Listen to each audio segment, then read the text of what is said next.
Morning, everybody. It's Yugan again from Premier Auto Services. Welcome to our shop. Today, I want to speak about some of the consequences that has arisen from the flooding that we had in KZN. So recently, as you know, KZN had torrential downpours that resulted in a lot of flooding, and as a result of the flooding, numerous vehicles were damaged. So what we tended to find in our workshop was that after the first 2 days, we had a few clients coming in complaining about misfires in their vehicles and the cars with lack of power, and when they're pressing the accelerator, the car is not revving up. So there were a whole lot of funny business happening with regards to the engine performance. Some refused to start altogether, so we had to have them towed into the shop. So I just want to show you what we found in one of the vehicles. So here we have a vehicle, and Maurice is working on the vehicle. He can give us a brief description as to what he found in the vehicle and what you as a motorist need to take precautions in terms of preventing this type of damage occurring to your vehicle. Maurice? Okay, so tell us about this car, Mr. Benjamin's vehicle, and what exactly you found wrong with this car? The vehicle was towed in for no start. The vehicle came on a tow truck, we checked it. We found actually water in the fuel. Water in the fuel? Water in the fuel. So how does water get into the fuel? Quite possibly from whichever filling station he filled up at, from the heavy rains, some water could have gone to the tanks and such.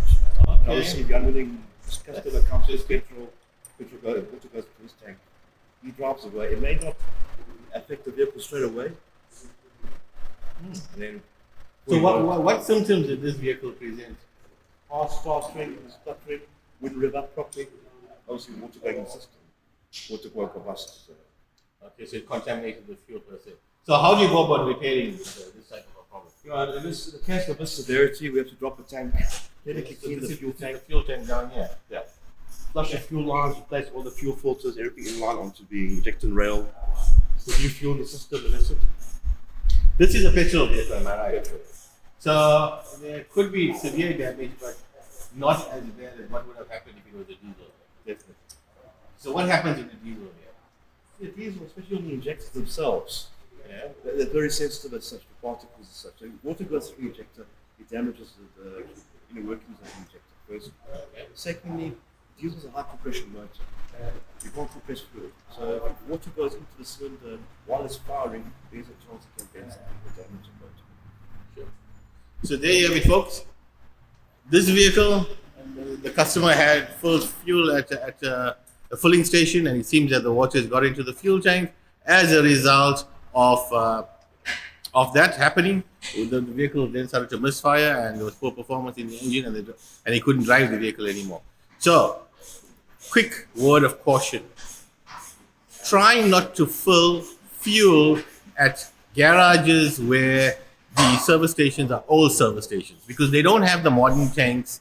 The infrastructure is old, it's compromised. So what happens in terms of heavy rains, water then tends to seep into the tank, and that's the water that accumulates in the fuel tanks and gets pumped into vehicles. And to try to have that rectified by the garage itself and for them to pay out claims is going to be a long and tedious task. Try to avoid those type of service stations. Full of modern service stations where there's modern tanks, there's proper drainage systems in place, and that would save you a lot of problems, a lot of time being wasted, and a lot of money being wasted on the repairs. So please, guys, take heed of what we're saying. We experienced this firsthand in our workshop with our customers' vehicles, and we found it very important to get this message out to you.